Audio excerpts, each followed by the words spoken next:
বরাবরই আমার শখ ছিল যখন আমার বিয়ে হবে তখন আমি একটা লক্ষ্মী বউ হব।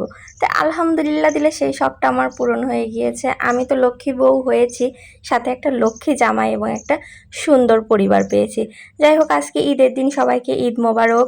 ঈদের দিনে বেশি একটা কাজ থাকে না ঠিকই, কিন্তু গোছানো গাছানো পরিষ্কার পরিচ্ছন্নটা অনেক জরুরি।